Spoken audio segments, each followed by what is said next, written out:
Hey everyone, welcome to another Patreon topic video.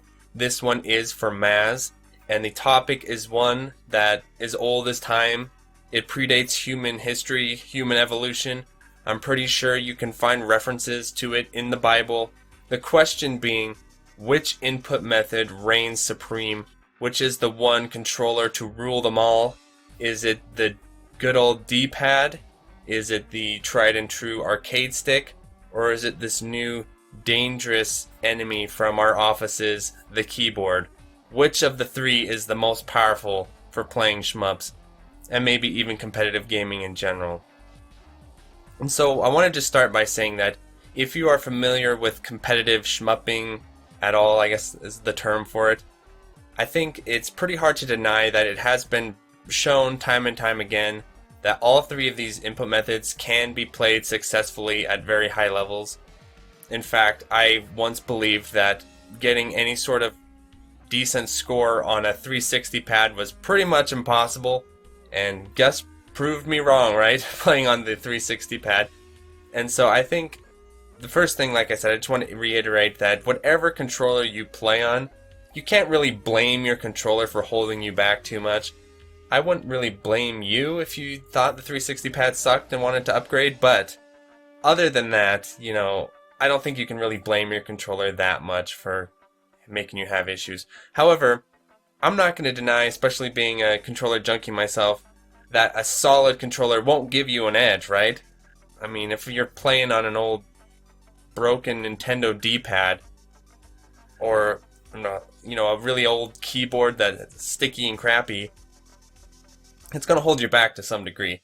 So having a good control method, no matter what style you use, is always my advice. Don't put extra barriers in front of yourself because you want to remain faithful to the original hardware or something like that.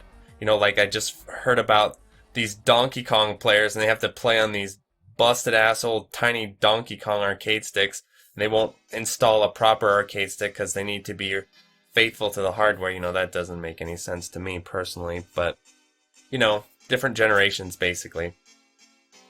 So let's talk about the different input methods. And the one thing I will say is, even though I think they're all valid, I think this video would lack drama and fun if I didn't give you my answer, right? So I'm going to give you my answer on which is the best, but we'll start by talking and reviewing about them in detail and talking about my thoughts on all of them, because I do play on arcade stick primarily, like 80% of the time, but I actually do put a solid amount of time on D-pad as well, because I like to practice on my Switch and in handhelds. I always have. Even back in fighting games, I practiced a lot of Street Fighter Alpha and Super Turbo, and then when I got the Switch, Third Strike on handheld on the D-pad. So I have a lot of history of playing and practicing on D-pads. And I have tried to learn to play on keyboard at a high level because, it would be convenient in some situations, but I'm still hopelessly bad on the keyboard. But let's talk about my thoughts on each of them as input methods. So let's begin with the fundamental, I guess you could say, controller method. The one that we all play and learned on, unless you're some beast that learned to play on keyboards or arcade sticks and you've never touched a D-pad. But I'm talking about the D-pad, the good old, Super Nintendo Genesis controller, or maybe if you're younger, Nintendo 64, PS2, PS3, PS4 controller, whatever one. You most likely got your hands on a controller first and learned to play video games on a controller.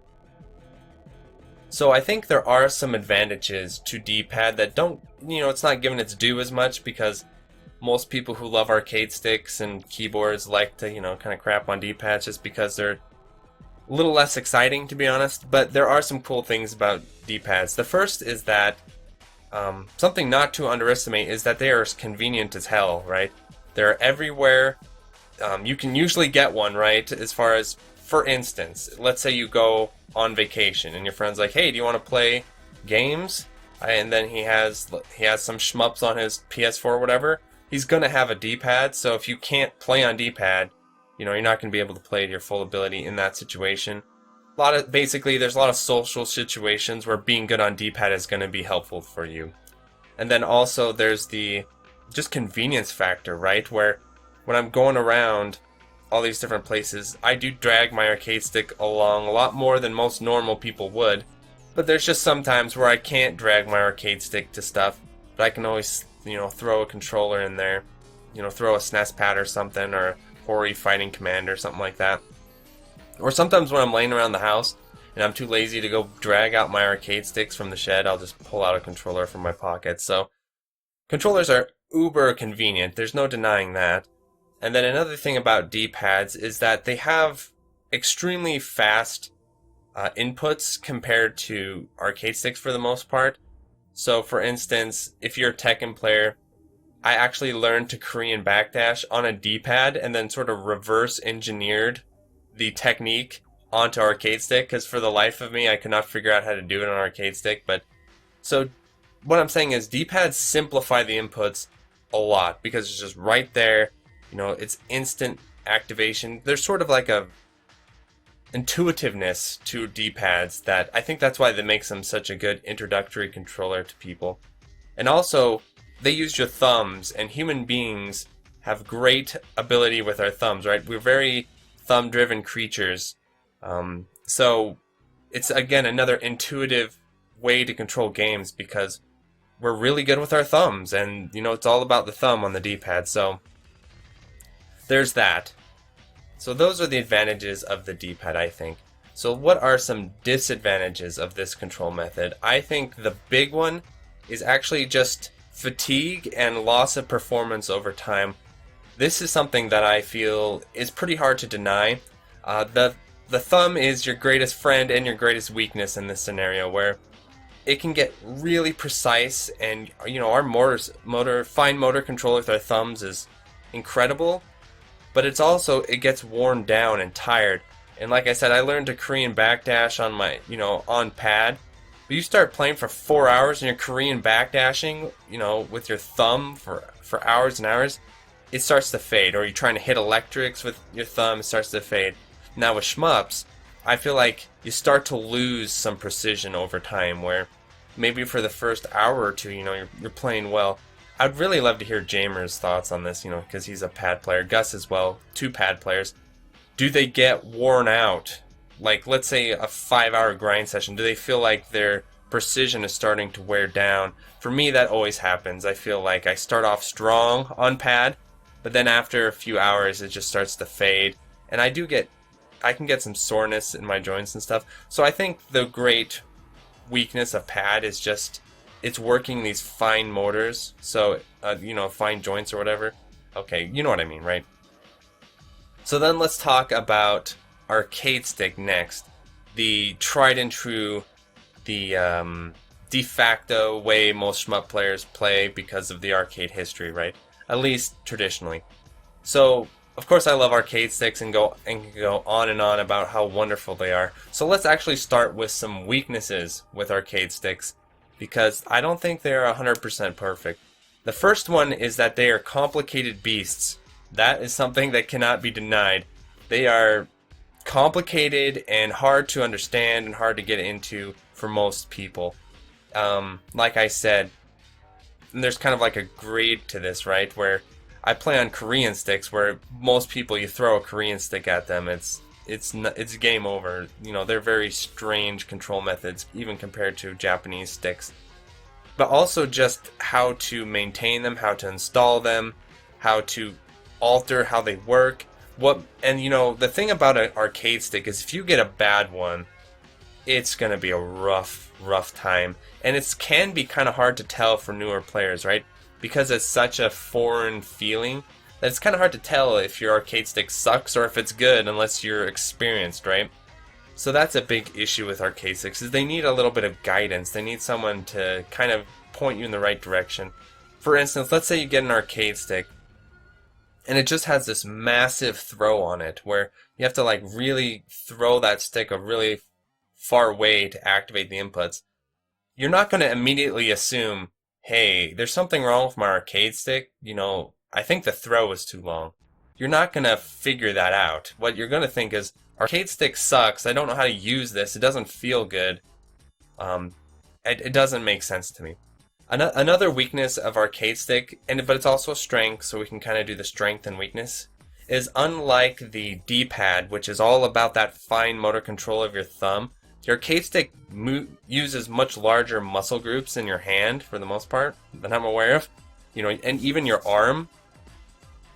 And so it takes a lot longer to train those muscles to do precise stuff. Whereas your thumbs are prepared to do precise stuff very early in your life.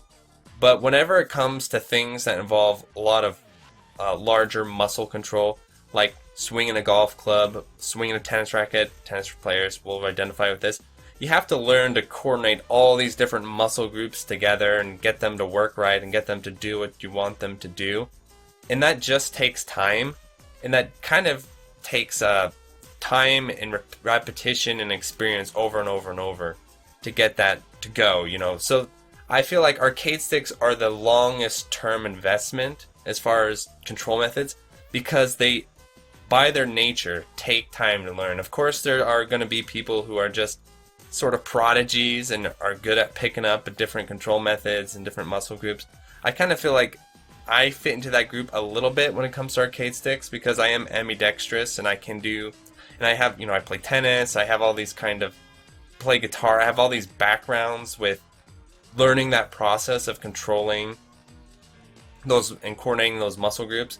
And so if you have some background experience in that type of activity, it's going to take you a long way, I feel. But if you don't, arcade sticks can be extremely frustrating.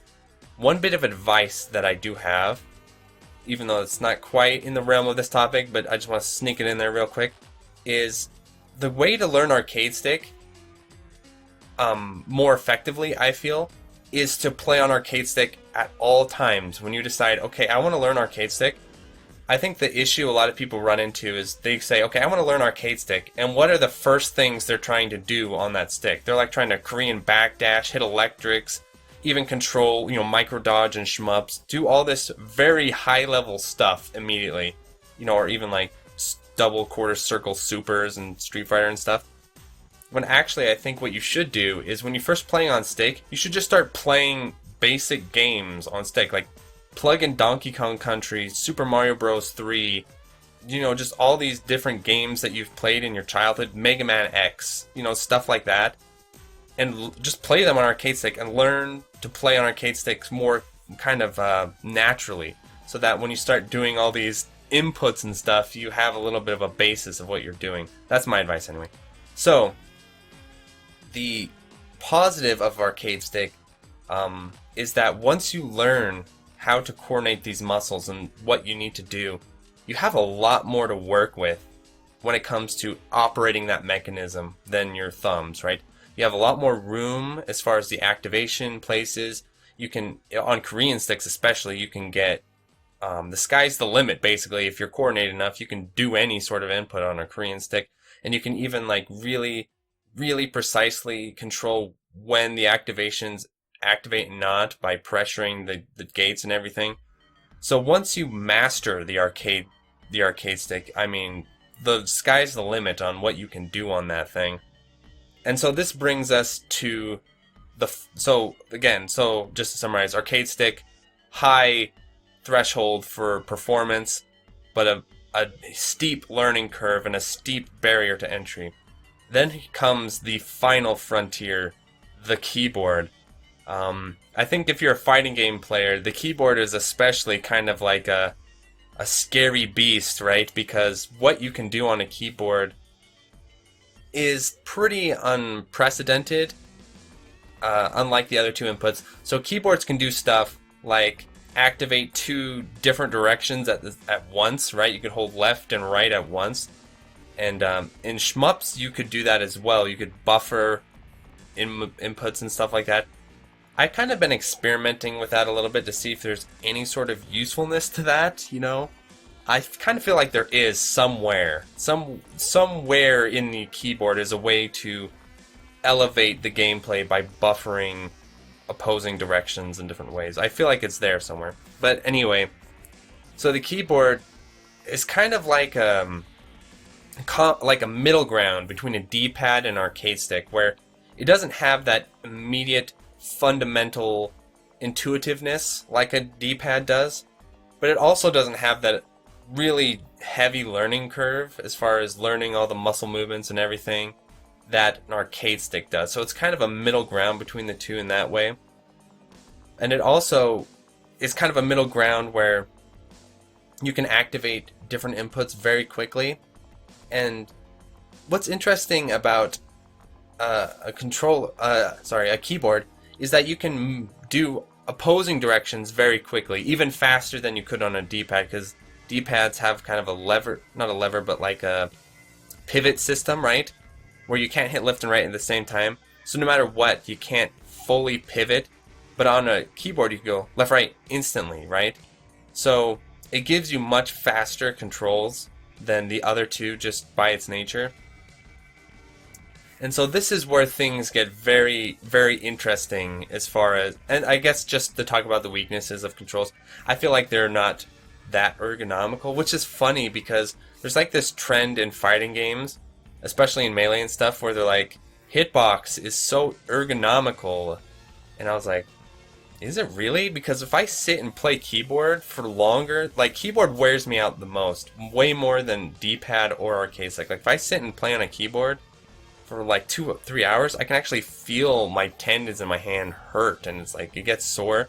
Maybe, better improved keyboards help that issue, but I've never felt like they're very ergonomical setups. And I know like people who work in offices like myself, right? Like if they work in offices over years, they can actually develop carpal tunnel from typing and stuff like that. I think that's one of the main issues, right? So I've never really felt they're as ergonomical as people say they are. But that would be my weakness for keyboard, is just that the fatigue factor, right? I think you fatigue on a keyboard. I know many keyboard players are going to deny this firmly or get mad at me for this assessment, but that's just been my experience with it. And I'm sure with proper technique it's not as bad, but I think it's still there just because these muscles in the back of your hand here, they fatigue. They're not like your arm, right? Or like your wrist that can go for much, much longer. So here comes the question. The question becomes, which is the best? And I think honestly, you can't fully answer which is the best overall, because I think in different scenarios, different controllers are going to be better. But I think you can answer that question for shmups, for shoot 'em up games. And so I'm going to give you my answer. I feel like the best control input for shoot 'em up games is the arcade stick. Surprise, surprise, I chose the arcade stick. But let me justify why I feel the arcade stick is better than the other two. And it comes down to the nature of shmups themselves. So I feel like the arcade stick is better than D-pad because of that fatigue factor of the D-pad. And also I feel like with mastery, the arcade stick can become more precise than the D-pad with mastery. Out the gate, you're going to have more precision on a D-pad because it's more intuitive.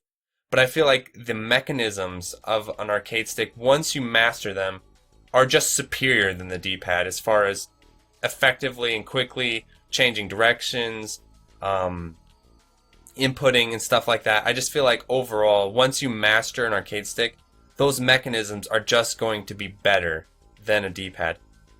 Now, as far as keyboard goes, I don't think the arcade stick can beat the keyboard in straight up precision in certain ways. I think the keyboard will destroy the arcade stick when it comes to tap dodging, especially since it can quickly change directions so quickly. Left, right, left, right, left, right. That takes time on an arcade stick. And so when it comes to fighting games and games that involve a lot of like quick inputs and stuff like that, it's really debatable. But here's where I think arcade sticks in shmups defeat the keyboard. And when it comes to the 8-way movement nature of shmups, so shmups aren't like fighting games where they're basically 4-way movement. Shmups are 8-way movement, so you have a lot of arcing movements and a lot of like almost more analog style movements, right, in a shmup where you go in different you can curve your ships around in different formations and stuff. Try hitting circles and like odd curves on keyboard, right? Keyboard just does not intuitively lend itself to that as well as arcade stick. Then I feel like arcade stick is precise enough to compete. It's not as good as keyboard players or keyboard for those really precise, like clean movements. And it's funny is if you watch a keyboard player and watch an arcade stick player, you can actually tell without even seeing hand cams or anything if they are playing on a keyboard or an arcade stick, because the arcing movements and stuff, like arcade stick players tend to have more circular type movements or more like sort of natural looking movements, where keyboard players, like their ships are like they're like moving on like little grids everywhere because of the way keyboard works. It's just everything's very clean and moving in all these little grid movements, whereas in an arcade stick it looks more analog-ish, I guess to say. And then the mark of a great, and that's funny, the mark of a great keyboard player is being able to make those kind of circular movements on a keyboard, which is not easy to do, especially if you have to do like full circles and stuff, or like U's. That's not easy to do on keyboard. And then the mark of a great arcade stick player is being able to move very clean diagonals and very clean movements. Both are capable of it, but I think where arcade stick will edge out the other two is in the long term. I feel like shmups are a game, is a genre of long term, not a genre of short term. And I feel like long term arcade stick is the strongest. It just has it all. It does it all. It has it all. And if you sit down and you grind out a 6-hour sitting on a keyboard, on a D-pad, and on an arcade stick, I feel like your performance on all three is going to be most consistent on the stick because of the more consistent muscles that are being used. For instance, like I said, I've done this myself. When I've had long sessions playing on keyboard, so I do play StarCraft on keyboard, right? Because you have to do all the typing and the mousing and stuff like that.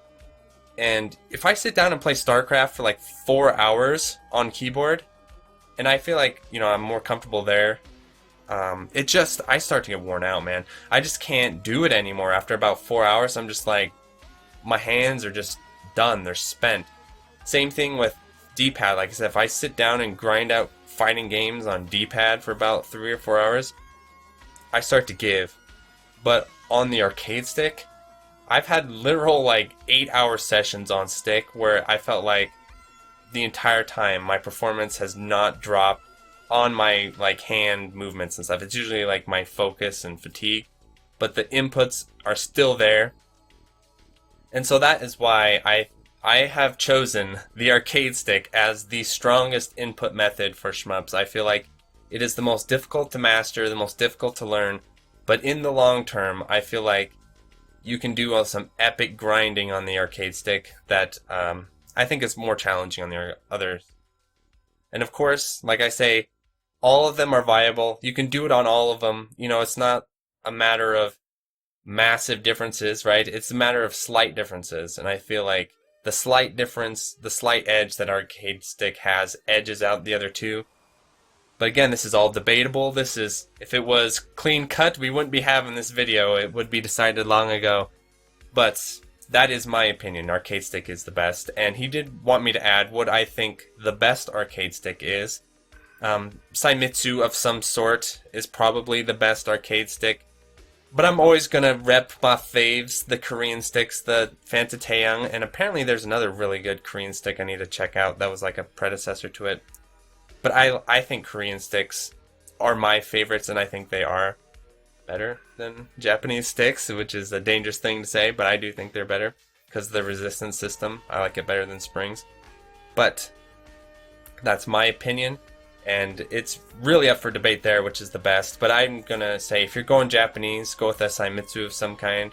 And then, check out Korean sticks if you're interested in those. And then Sanwals are also really solid, but I think Saimitsus are better.